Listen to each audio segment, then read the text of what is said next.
Thank you, Chairman Coleman, for designating me to run this meeting this afternoon.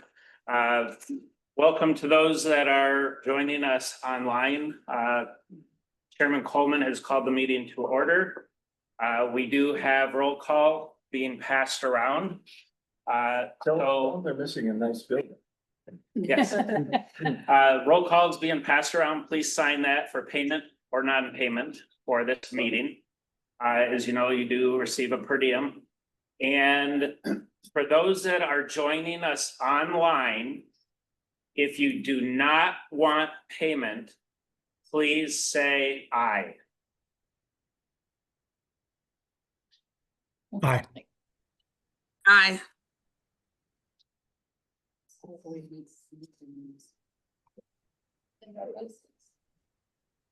Please state your name. Claude Lois for the city of Port Washington. Thank you. County Supervisor Priscilla Cox Jones from Milwaukee. Thank Hello, you. everyone.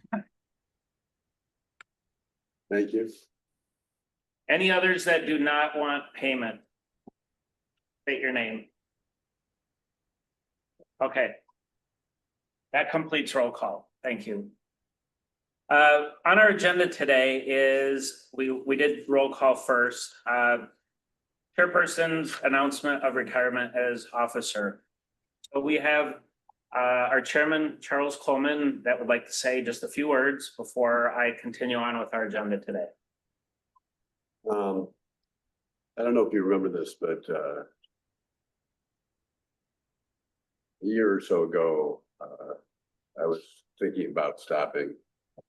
I'm getting older, you know, I've got older problems, and you know, it's enough to bother you.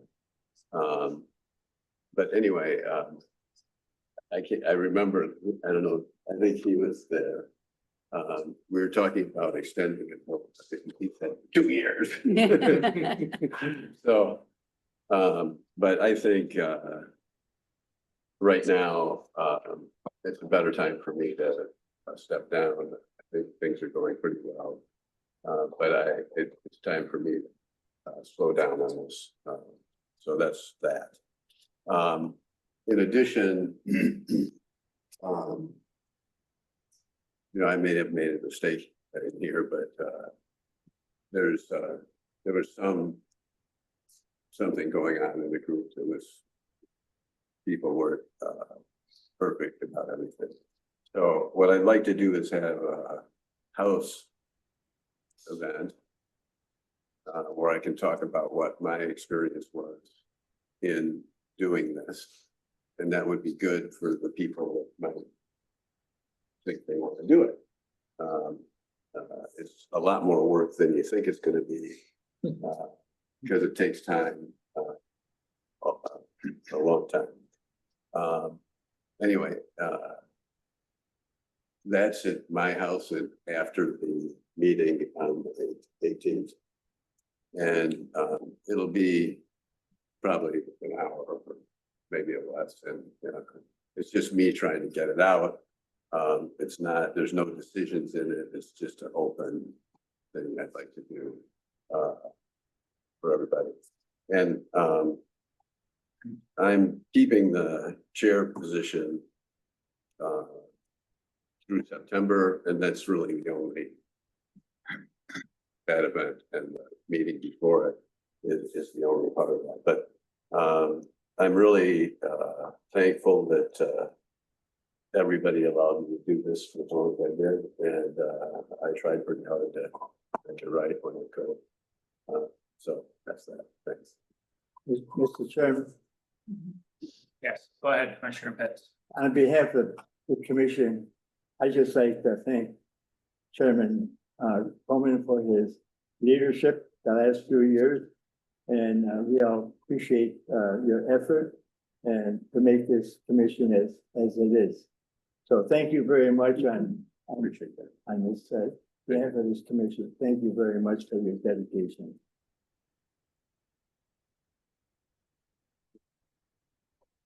Mr. Chairman. on the agenda for the next meeting, will he reformulate the nomination committee or some such? Yes, Okay. Yes. that will be sent out to you. So now that we don't have a 2, and we don't have a 1, we won't have a 1. So that, at that meeting, we're gonna have to make that decision. You know, not me, I'm not in it, but, At the not the executive committee, but at the nominating committee is where that will. So my understanding, Commissioner Strike, is that at the executive committee meeting next Thursday, that we'll be at, those that have expressed interest in serving in the vice chair or chair roles, that information should have already been communicated to Eric and to Stephanie.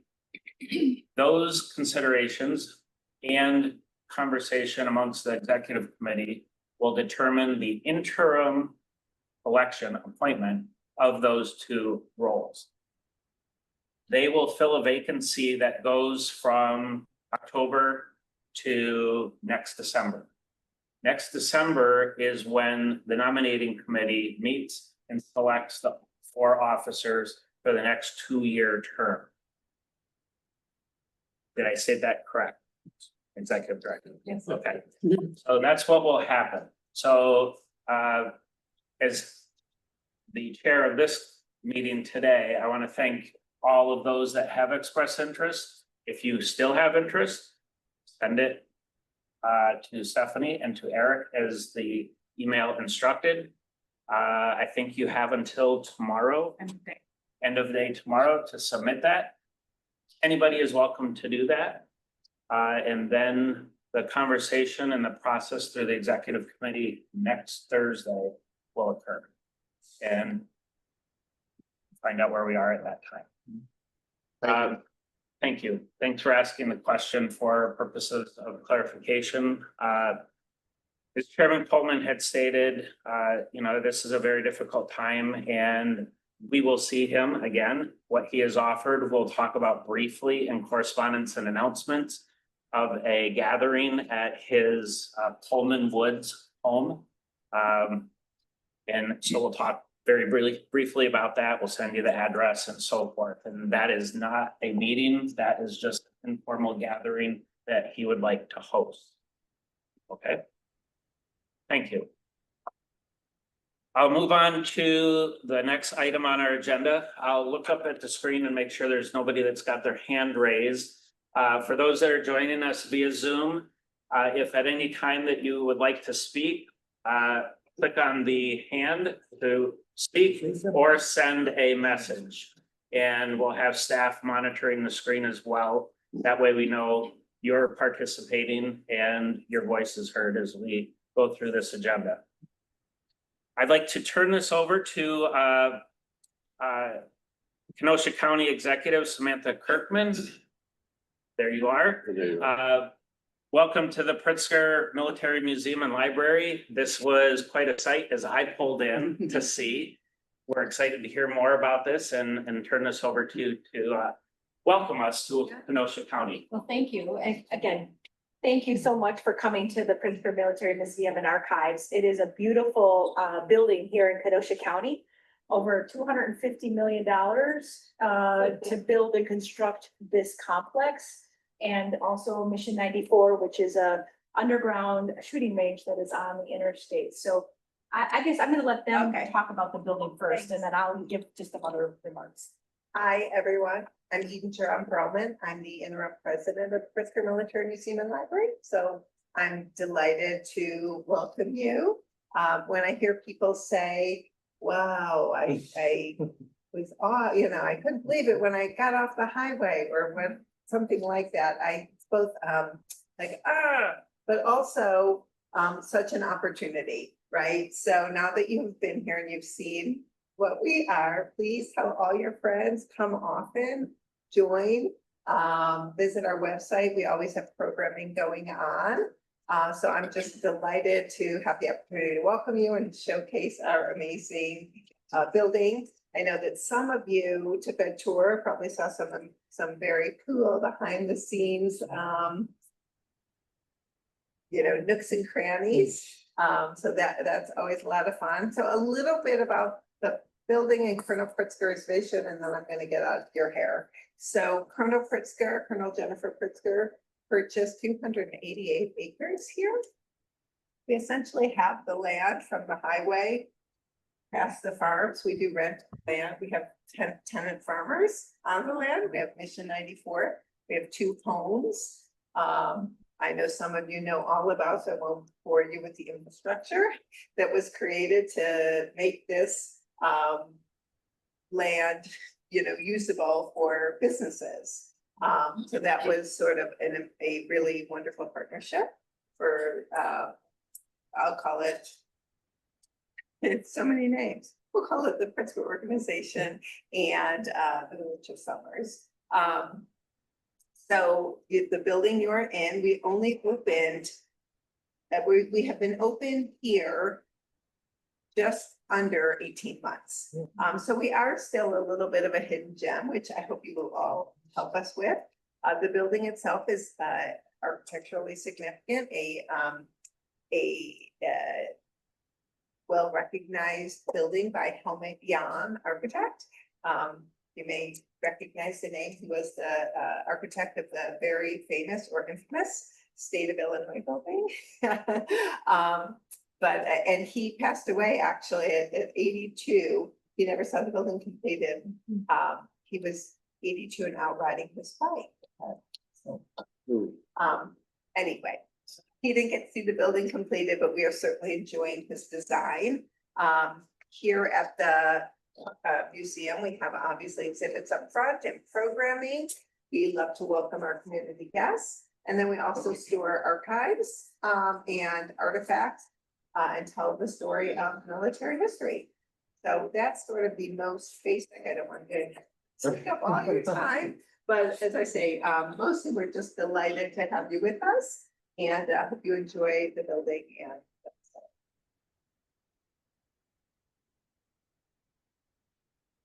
So I get to welcome you to the gateway to Wisconsin. So again, it's hard to, top this beautiful building, but I get to represent an area located between Chicago and Milwaukee on a beautiful freshwater coast. So I'm always out selling Kenosha County. I brought a brochure that talks about our 8 county parks, all of the great things that we have going on in Kenosha County. So I don't have to read that.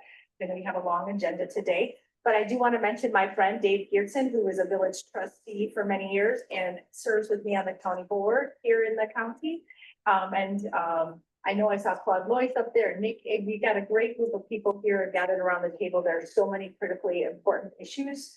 I'll just share with you 2 that Kenosha County is following. Obviously, power is huge in our area. We had approval on Highway KR or Highway 195 now.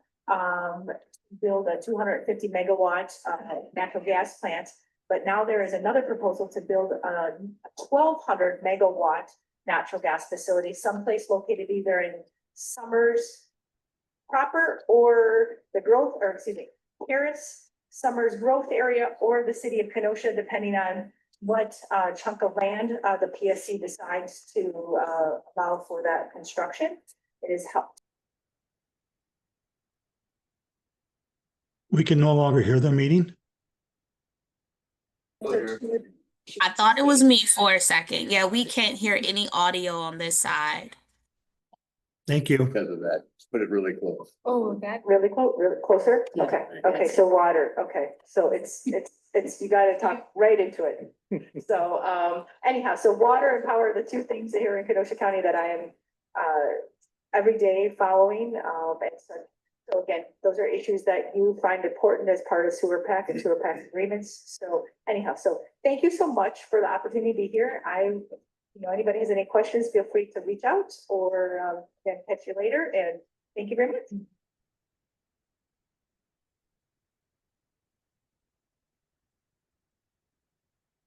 Thank you, County Executive Kirkman. We'll continue on our agenda. Looking for a motion to approve our meeting minutes of our June 18th, 2025 annual commission meeting. So moved. Second. Thank you. Any comments or corrections?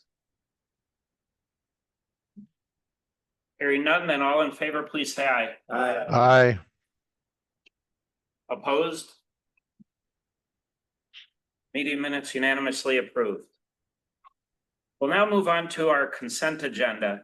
As several of you know, we adopted the consent agenda process to kind of speed up the meeting. Many of you are familiar with that. The items that we have on our consent agenda today are our Planning and Research Committee report and our Executive Committee report. You're welcome to question and pull that out and have that discussed if there are any concerns. Otherwise, I would just look for a motion to approve our consent agenda. Thank you, Commissioner Strike. Is there a second? Thank you, Commissioner Trotter. All in favor, please say aye. Aye. Opposed? Hearing none, then the consent agenda has been approved. Thank you. Next up is consideration of our treasurer's report with statement of revenue and expenditures. And I'll turn it over to our treasurer, Commissioner Strike. Can you hear me if I don't kiss the microphone? Oh, on the screen. You can hear me? That was the. Drop the mic. All right, so I'll be reading along. You can read along with me. This report is for the financial period ending July 27th, 2025. As such, it represents the financial status of the commission through 2025 reporting period number 7. Number 1, based upon disbursements through July 27th, 2025, it is projected that total disbursements for the year will approximate $10 million. Revenues are projected at about $10.16 million, exclusive of interest income and miscellaneous revenues. Number 2, the commission's reserve policy indicates a minimum reserve amount of $4,985,437,000 with a maximum amount of $10,870,868. The audited cash and cash equivalents at the end of the year 2024 are $4,163,621. Number 3, as of July 27, 2025, the commission had in investments and cash on hand approximately $6.31 million.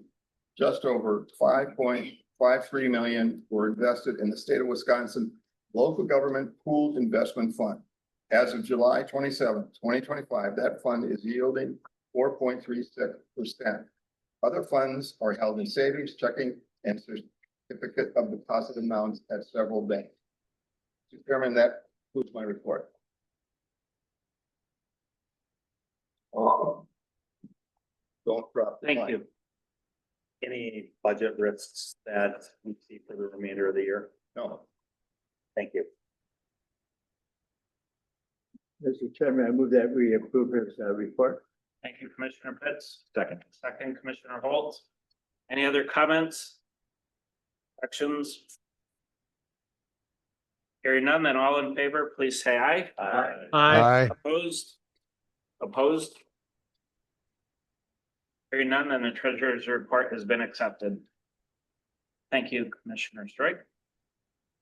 Next up this afternoon is consideration of proposed amendment to the Regional Water Quality Management Plan. Amendment to the City of Port Washington Sanitary Sewer Service Area. Resolution 2025-11. And who is taking care of that? Ben? Yep. Thank you.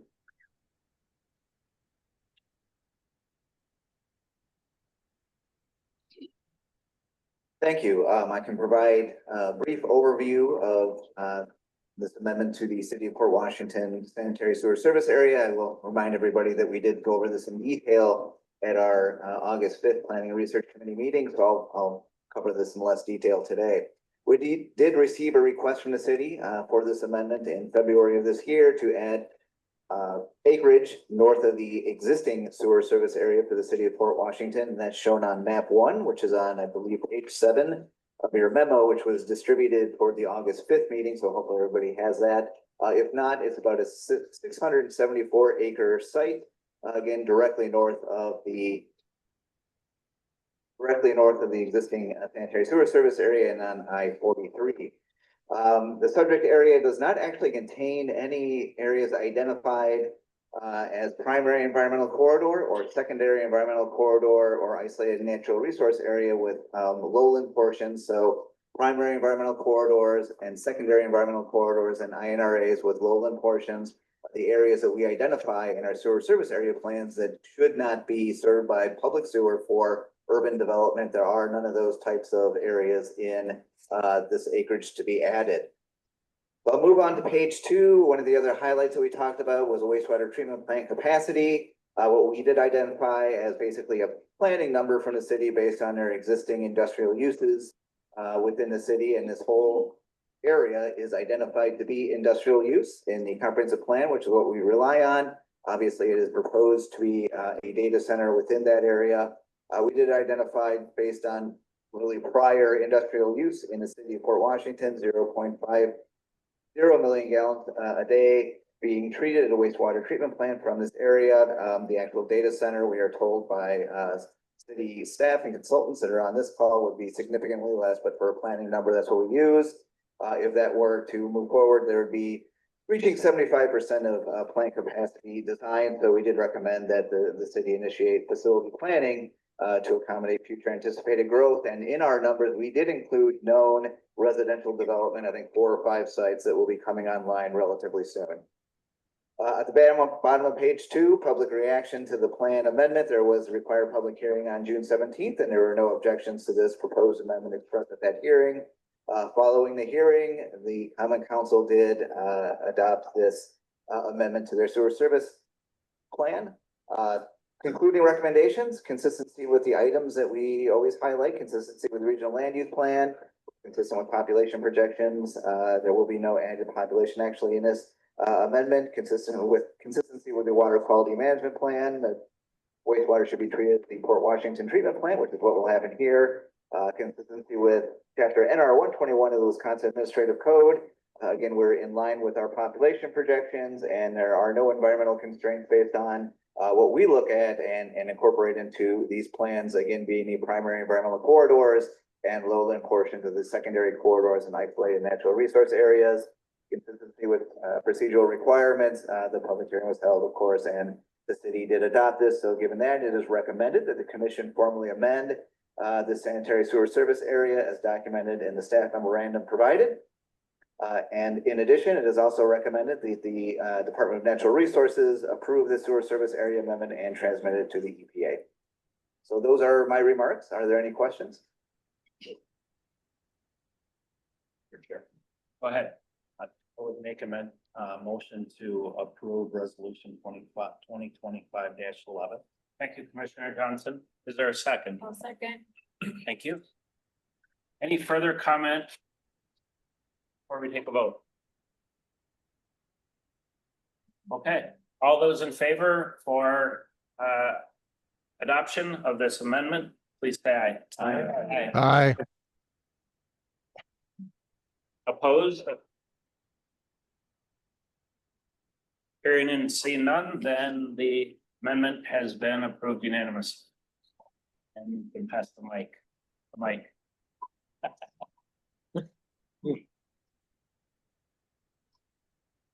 Thank you, Ben.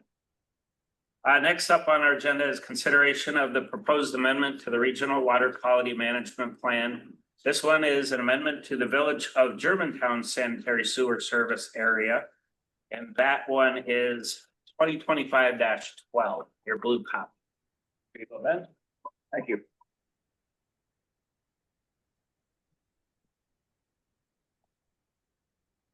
Thank you. This is another amendment that we covered at our August Planning and Research Committee meeting. It is a little bit different. So again, I'll cover the highlights here and once again, just refresh everybody's memory on why this one is a little different than our typical amendments. So this is actually a full plan update. So it is a new community assistance planning report. It'll be report number 72nd edition. And this was requested by the Village of Germantown. So Again, we do have a little bit longer report that you probably received in August. And I think I'm going to, again, hit the highlights and not go into as much detail as I did in August. So I would start out in chapter 1 on page 3, section 1.2, sewer service area planning for the village of Germantown. I just want to highlight that the first edition of this plan was adopted in 1983.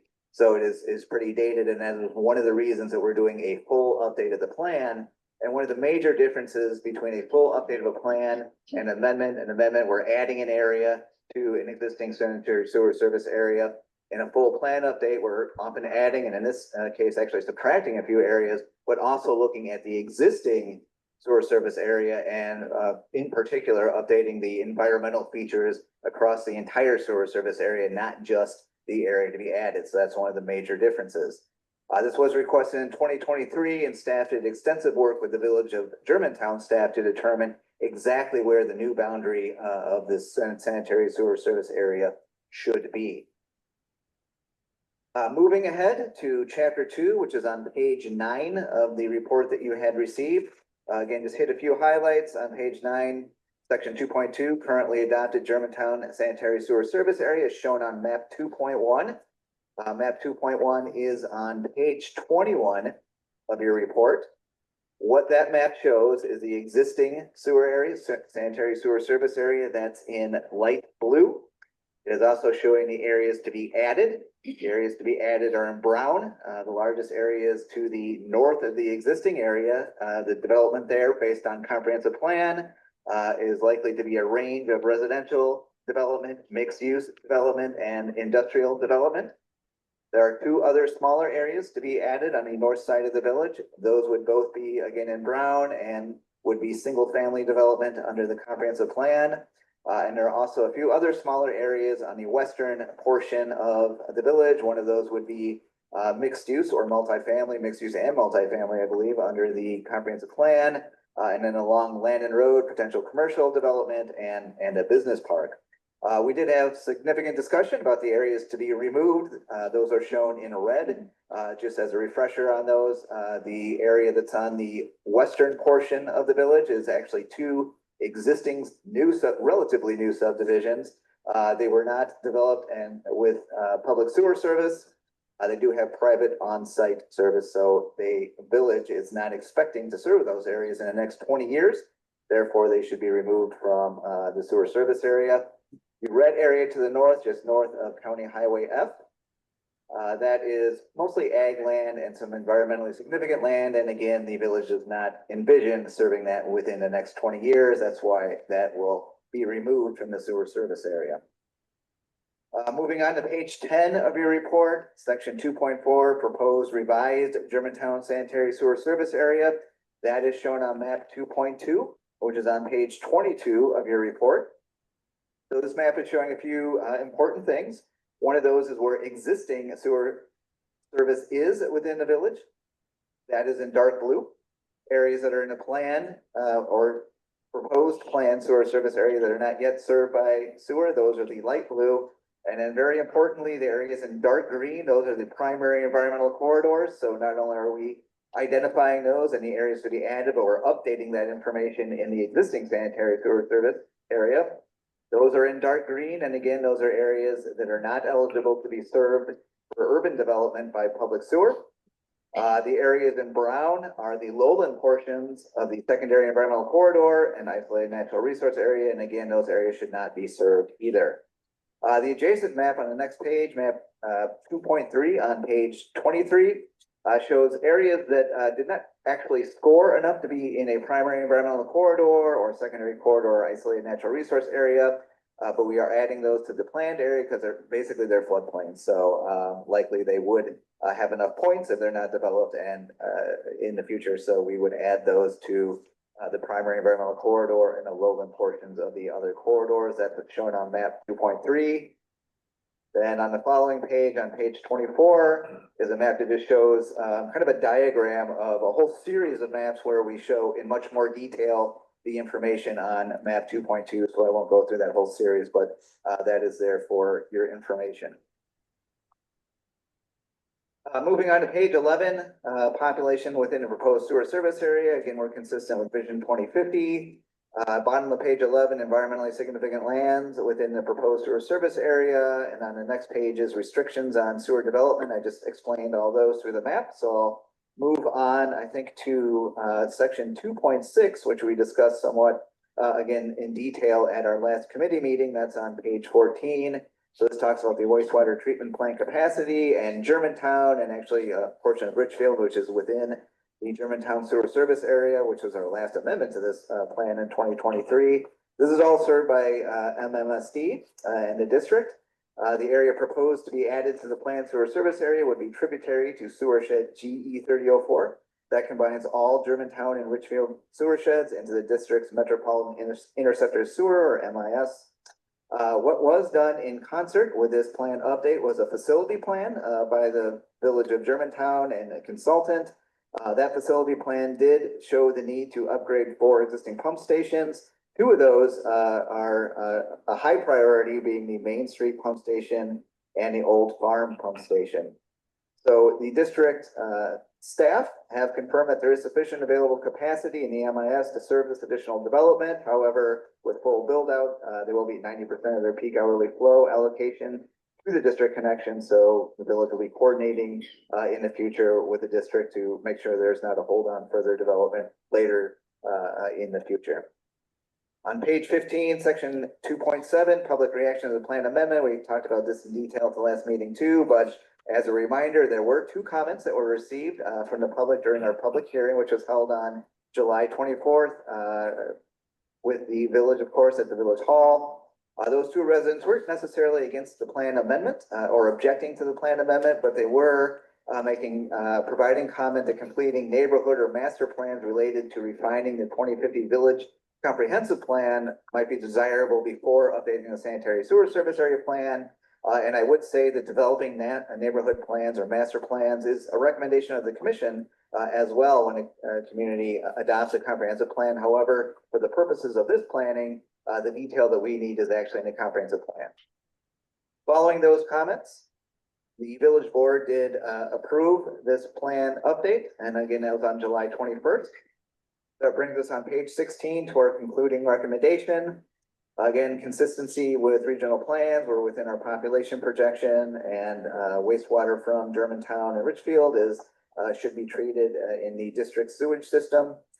Consistency with chapter NR 121 of the administrative code. Again, we're within population projections, and here, since it was a full plan update, we did not only identify, as I talked about, primary environmental corridor and lowland, a secondary corridor and isolated natural resource area in the areas to be added to the sewer service area, but we actually updated that information for the entire sewer service area, including the existing area.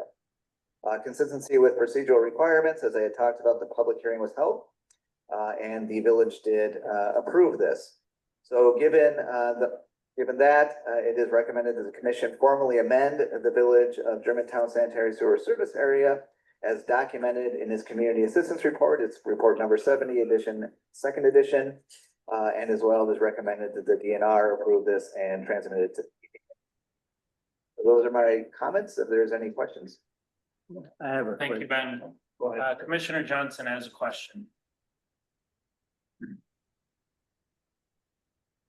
Ben, is there anything from the recent flood that impacts or changes or? No. Okay, Ben? Yeah. You mentioned there was a public hearing on this subject matter. Was there any negative remarks? Yes, the 2 comments that I had talked about were again from 2 residents who didn't necessarily have negative remarks about what the plan update was saying, more so about the timing in relation to much more detailed neighborhood planning. Again, the comprehensive plan for the village, which was adopted in 2022, has the information that the commission staff needs to complete updates of sewer service area plans. Thank you.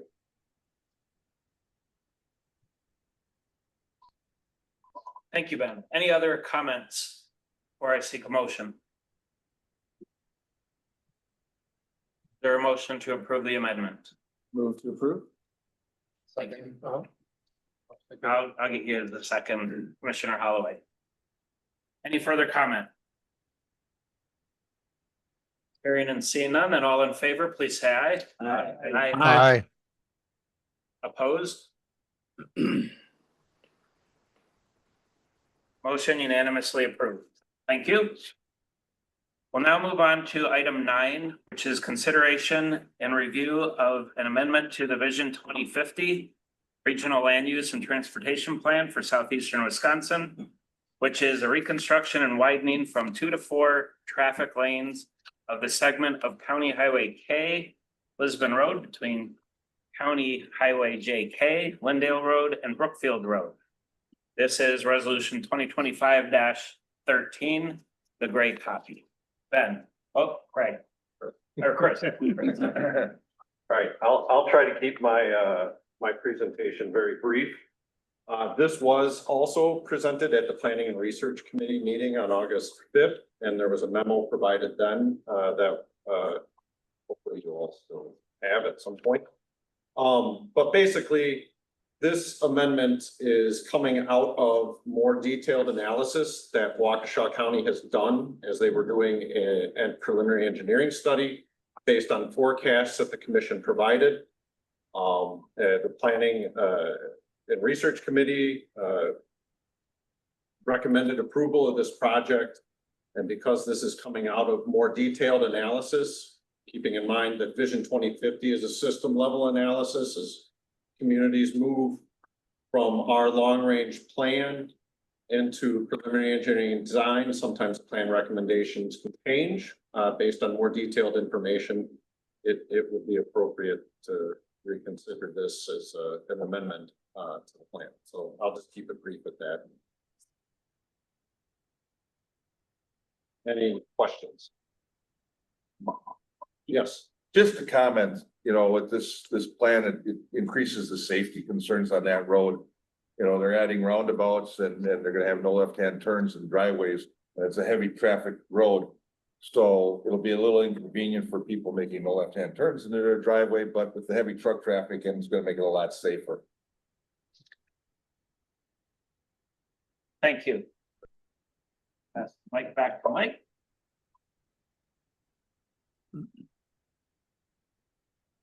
Thank you, Chris.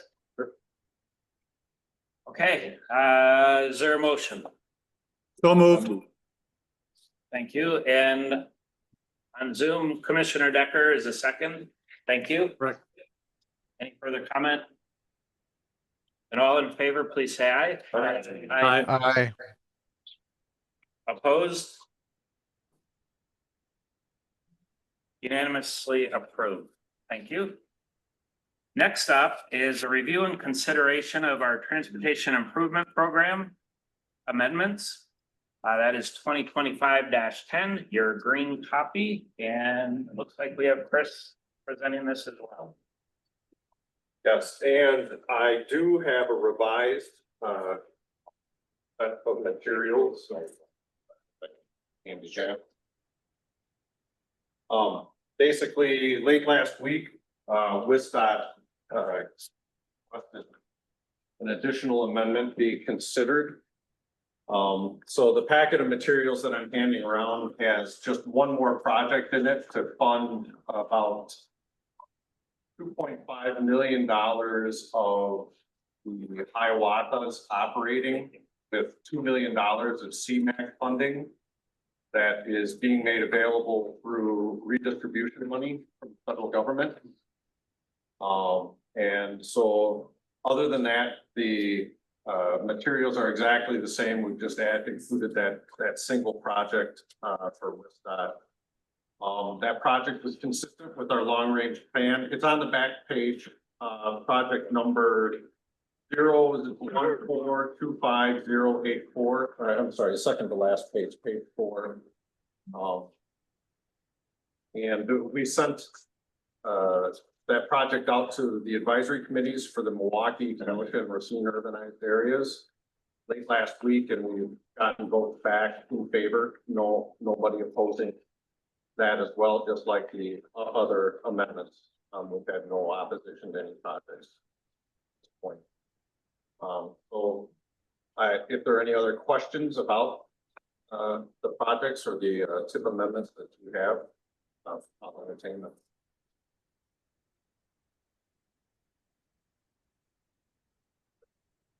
hand the mic to Mike. Thank you, Chris. Okay, that went relatively smoothly. Is there a motion to approve this amendment? Commissioner Coleman Second. and Commissioner Minkle Dumit is the second. Any further comment? Hearing and seeing none, then all those in favor, please say aye. Aye. Aye. Opposed? Motion unanimously approved. Thank you.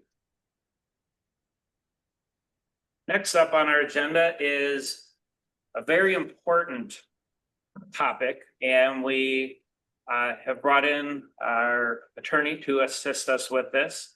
A review of open meeting and public records compliance. And as you should know, these meetings are recorded. Meeting minutes are recorded, and what happens during the meeting is public record. And we need a refresher on occasion, recommended to do this annually.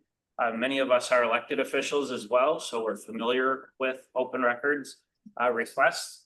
And so it is in our best interest at least a quarterly commission meeting that we review this topic. Shall I turn it over to you, Stephanie, for introduction? Yes. Thank you. First, good afternoon to all, and with us on the phone is attorney Brian Breka of Kramer Maltoff. Kramer Maltoff has served us for years, and most often our organization turns to Dan Habeck as our primary counsel. Brian and Dan work together, and Brian, I could turn it to you next to further outline that introduction relationship with Dan and then the topic at hand. Thank you. Go ahead.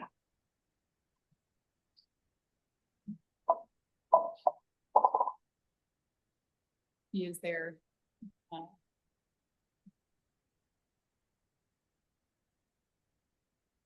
He's on mute. Need to unmute. And I can. May have stepped away from. Can you guys hear me any bit? Yes, we can hear you. And please be as clear as possible and loud, as we do have a few that need that assistance with hearing. Very good. Is this any better?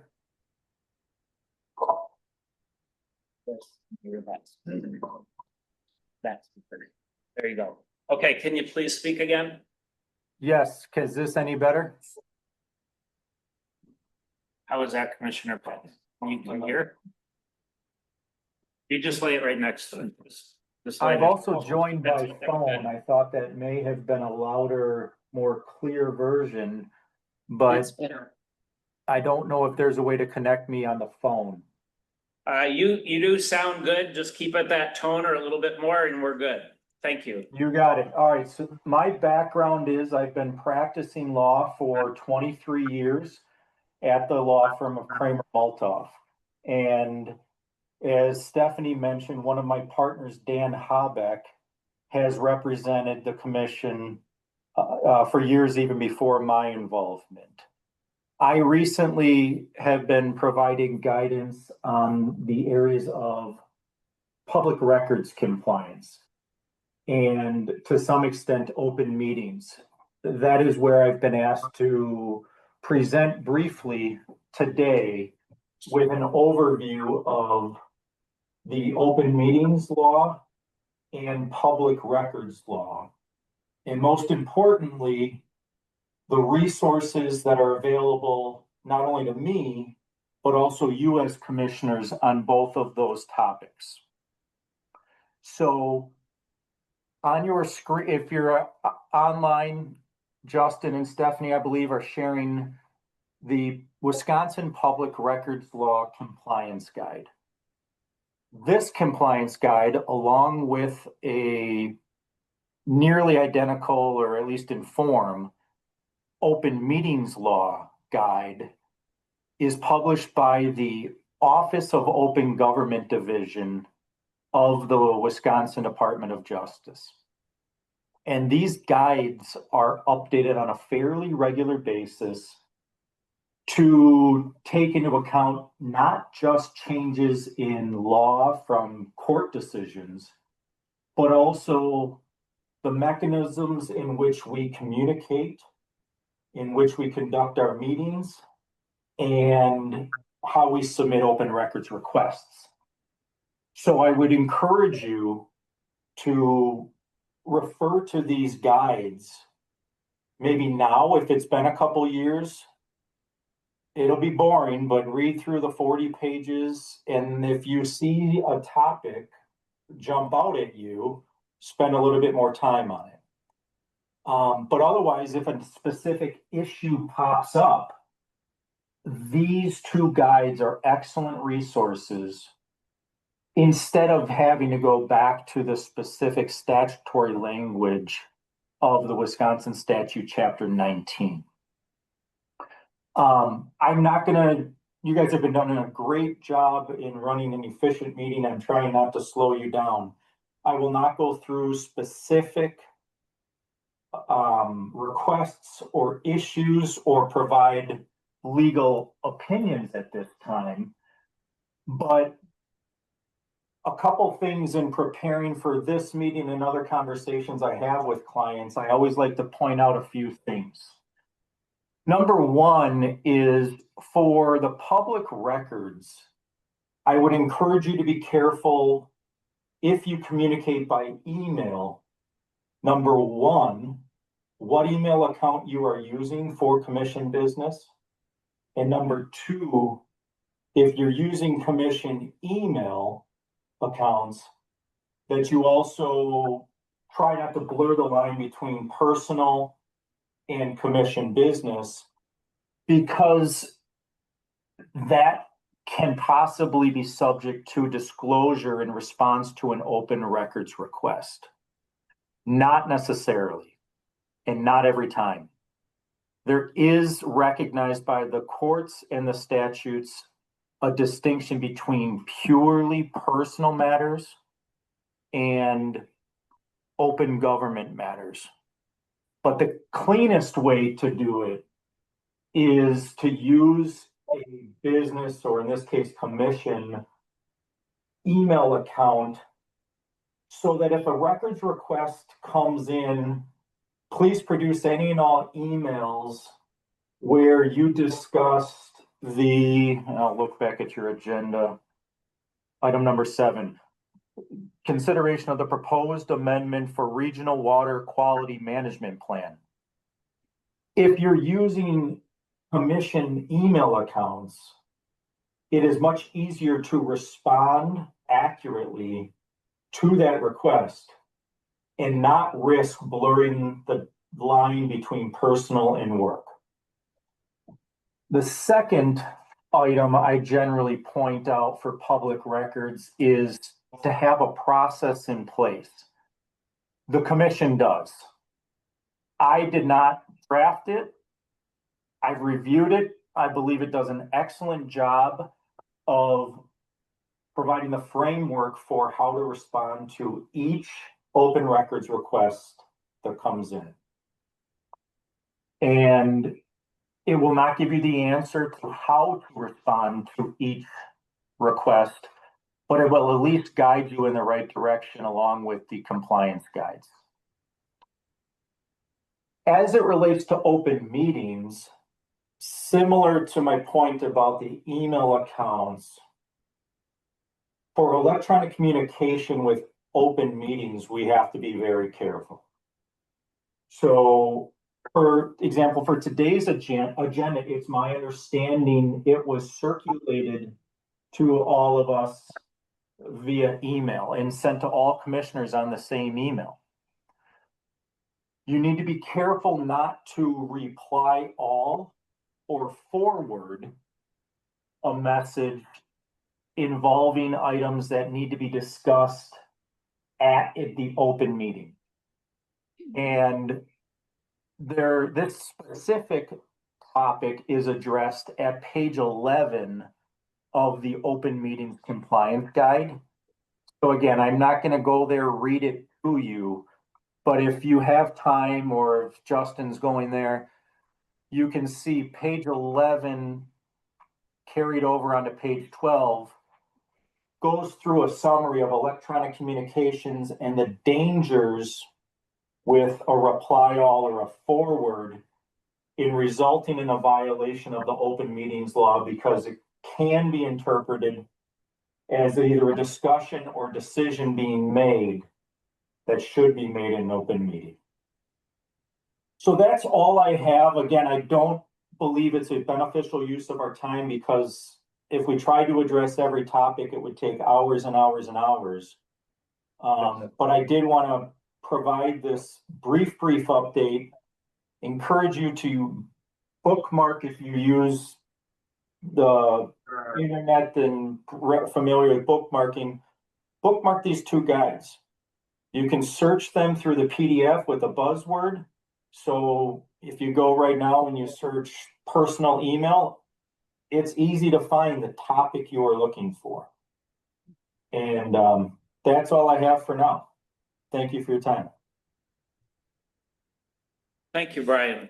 We do have a comment or a question, and we may have a few more, so I'll open it up for the commissioners to ask questions. But I'm going to turn over to Commissioner Johnson for a question. Question for Stephanie. Do we have a copy of the document Brian had up, or will we soon have a copy of it? Address that. We can resend, staff can resend both of these compliance guides to commissioners. You, from the spring, with the commissioner email account, may have had the link to the public records compliance guide provided, and not the open meetings compliance guide. So we will resend the first and offer through email and mail the latter. Thank you. Does that answer your question? It does. So you will all receive a copy. Other questions? Confusing.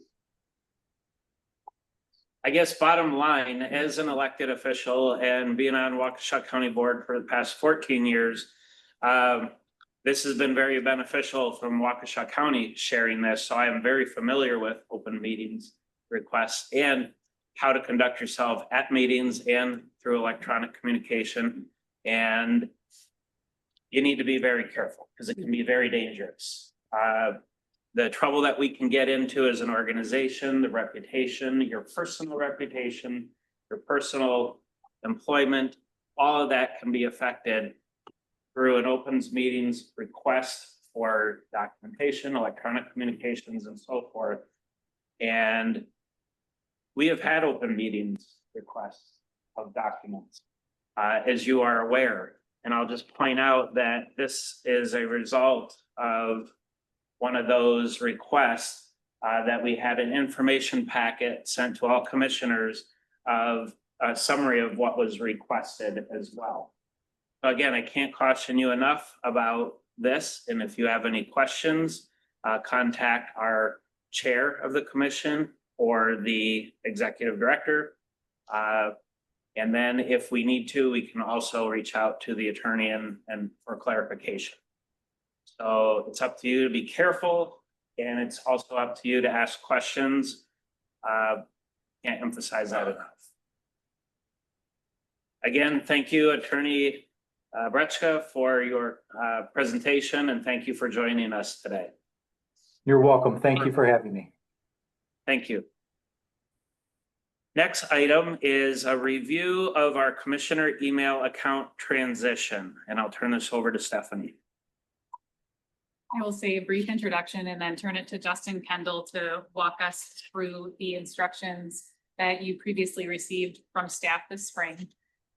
The discussion that we have just had today, and in looking at best practices of government boards, in looking at security for our organization, and in looking at costs for time and attention to scheduling with emails, we are looking to transition to electronic correspondence being delivered from staff to you at your @sewerpack.org account beginning January 1st of 2026. We thought it would be prudent to have a warm-up conversation this fall to allow time to transition. Some of you are already using your @sewerpack.org address, others are not. And so Justin will walk us through the overall process and talk through how upfront Justin can offer some initial support for the Outlook web connection, and that thereafter additional support would be for you to look to your provider for any continued IT support.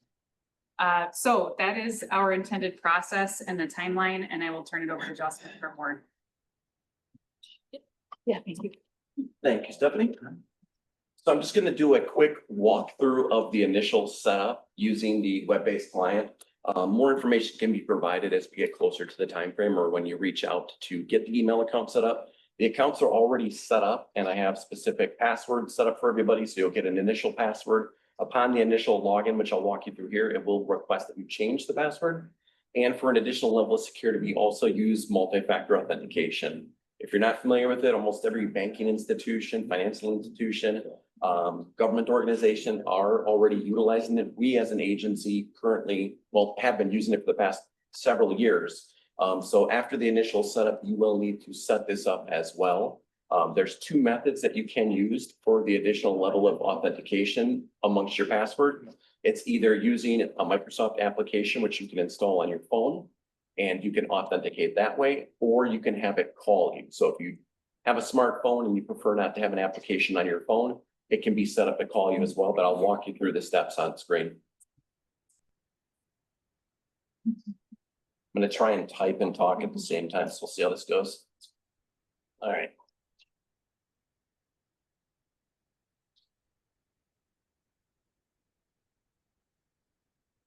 All right, so this is the initial setup of this account. I'm not going to change the password. And this computer is a little bit different since it is a shared computer. There might be some additional pop-ups you'll see that you won't see on your end. So just bear with me as I click through these. All right, so it gives you options for securing your account, and this is an additional layer on top of the password that you'd be using. The two options, as I mentioned, that are available will be either using your phone number, which means once you go and put in your password to get into the account, it will call you. Once you pick up the phone, you hit the pound button to approve it. The other option, which I would recommend because it is a more secure option, and the other option for phone, there's no telling if Microsoft might ever deprecate that as an option. So it's better to be set up with the more secure option initially. So you can either use, is anybody here familiar with multi-factor authentication? Does anybody use the Microsoft Authenticator? Anybody use Google's? Okay, so I just threw that out there because if you want to use a different authentication app, if you're already using an RFID, an RSA token, these are more technical terms, you can use that if you're familiar with those. If not, I recommend using the Microsoft application. I'm going to go ahead and use the Microsoft application, and I'm going to try and click next. And it's going to prompt you. And these are all instructions that we will provide a printout of as well. So using the Authenticator application on my cell, I'm going to go ahead and add this device. So you can see on the screen, it prompts you and walks you through the different steps for adding the account. So sorry, I'm doing this. When you get the option for setting up the Authenticator, you're going to want to use work or school account. This is considered a work or a business account, but it's the same for both. So on your cell phone, you would choose work or school account, scan the QR code, which is up on the screen. So I scanned it on my device. I'm going to click next on the screen, which will then trigger an authentication. So it's going to show you a numeric value on the screen. On the phone, you can't really see it here because I'm on my phone. I'm going to enter the number that's on the screen and hit yes, it's me. Approve it. and it's gonna refresh once it goes back and notification approved. Now it's prompting me to change the password. I have a habit of giving people absolutely awful passwords for a reason, because it forces you to change it. So the initial password you will receive is something you would not like to retype. So you will want to change it. So I'm gonna change mine now.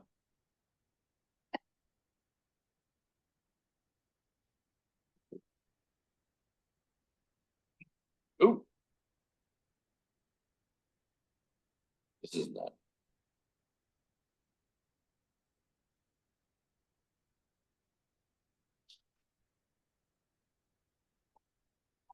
Sorry, I skipped a step there. All right, so it has the current password and then the new password here. So once you do these initial steps, they might seem a little bit annoying, but it is only the initial time you will need to set this up. Once it's set up, you'll be able to log in a lot more seamlessly. So don't think that this is going to be the case every time. So now I'm going to put in the current password, which is fun.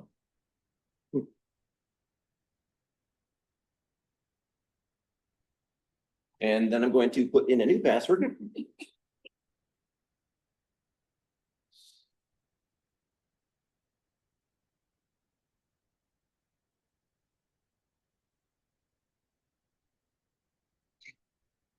You knew that would happen. That always happens. Let's try it again. You would not believe the number of passwords I have.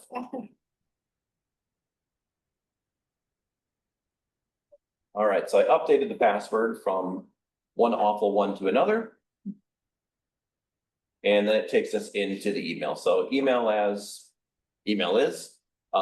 So that's really the basic setup. Then once you're done with the initial setup, the next time you log in, it will require you to put in a new password. And it's not every single time it's going to prompt you to do the multi-factor authentication. If there's a technical variable, if you're signing in from a different location, you're signing in from a different computer, you're signing in using a different browser, that would trigger an authentication to happen again. So once you authenticate and you go back in, if those things have stayed consistent, there is a checkbox where it'll say, do not ask for authentication again for 90 days. And as long as no significant technical change is made, it will allow you to log in without having to re-authenticate again. So that is it.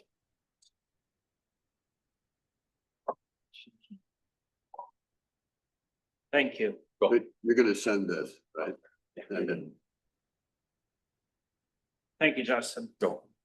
So again, everyone will be active on January 1st, 2026, and highly encouraged that we get that set up before the end of the year. Any questions? And the folks on Zoom are still online. We can get that screen back. If there's any questions from them. No, I do not have any questions at this time. Thank you. Thank you.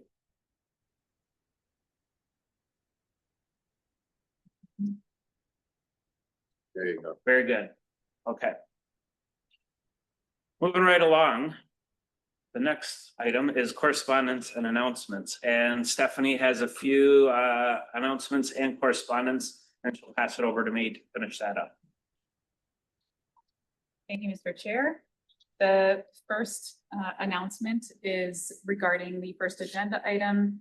You heard the chair outline that additional information about vacancies and also about events would be forthcoming. So I would like to address the status of the chairperson and vice chairperson vacancy, just with a reminder that our vice chairperson vacancy request for interest has come and has closed. And we did receive multiple requests for interest for the vice chairperson role. Regarding the chairperson vacancy, as discussed earlier, we have submitted to you that request for interest, and that vacancy request for interest is still active and concludes end of day tomorrow. If you did want to provide a hand delivery of your interest in being chairperson, I can receive that hand delivery today following the meeting. Otherwise, you can provide that electronically to Eric Lind and copy me before end of day tomorrow. The second item for announcement is that we will in fact have an executive committee meeting next week, Thursday, September 18th at 1:30 p.m. to address the items discussed in this meeting. The third item to announce is that staff will provide additional information regarding Chair Coleman's event on September 18th. I understand it to be at approximately 4:30 p.m. at Coleman Woods. And so we will provide address information and also request your RSVP so that we can understand your availability.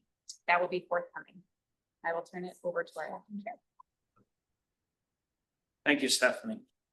Any comments, questions?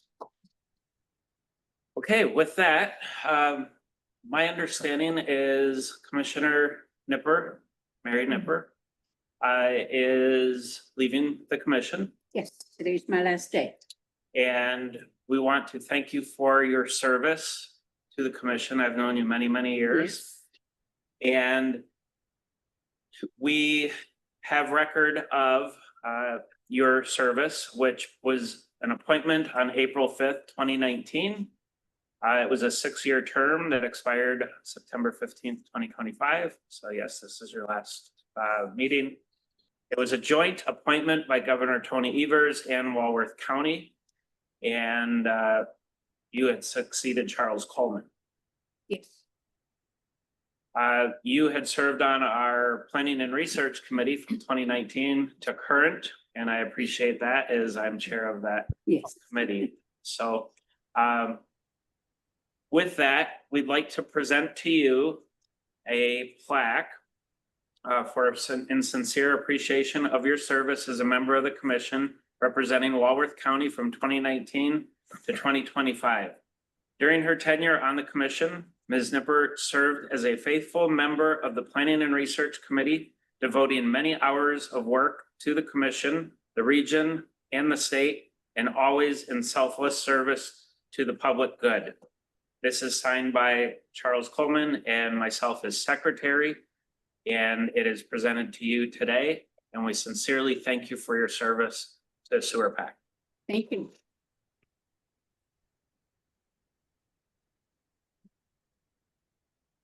And stay for a photo because we're gonna get photos.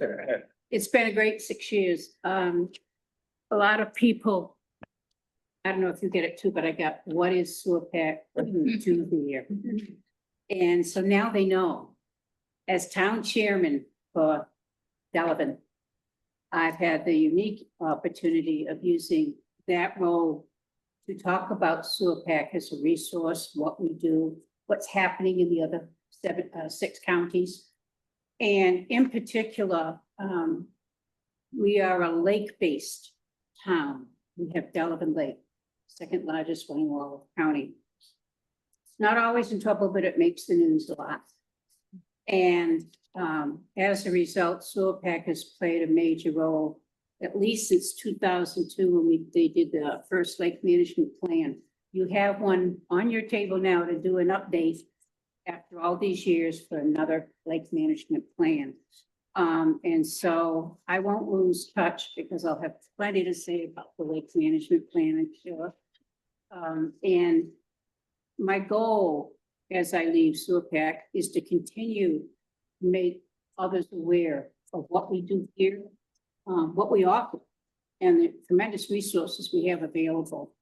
And I'm particularly interested in watching for that chloride study, see what happens, because I also chair Public Works. So maybe I won't be ordering salt anymore. I'll be doing brine. I don't know. But this is close to my heart. This was a humbling experience to be among such tremendous leaders. I learned a lot, the social times together. You impressed me, all of you. And so I'm one of your biggest fans. So I thank you for the opportunity to do this. Thank you all. And I wish you the best, but I'm not going away.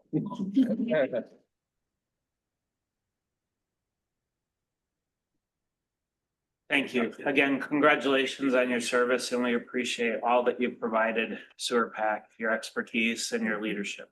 Thank you. That concludes, Mr. Chairman? yes. I just make a little statement. I think we have a famous deli in Kenosha. And its name is Kanuta. And it's one of the finest delis you could ever attend. Anyway, he got a hold of me, he said, I want to donate some cannolis to your meeting. So I want to invite you people to take one for your wife, or your lady friend, or your boyfriend, but All of them. don't be bashful. Thank you for having me. Thank you. Yeah. Motion to adjourn. Thank you, Commissioner Strike. A second. Okay. Thank you, Commissioner Minkle Dumet. All in favor, please say aye. Aye. Aye. Opposed? I hope not. Never. We are adjourned at 4:15. Thank you.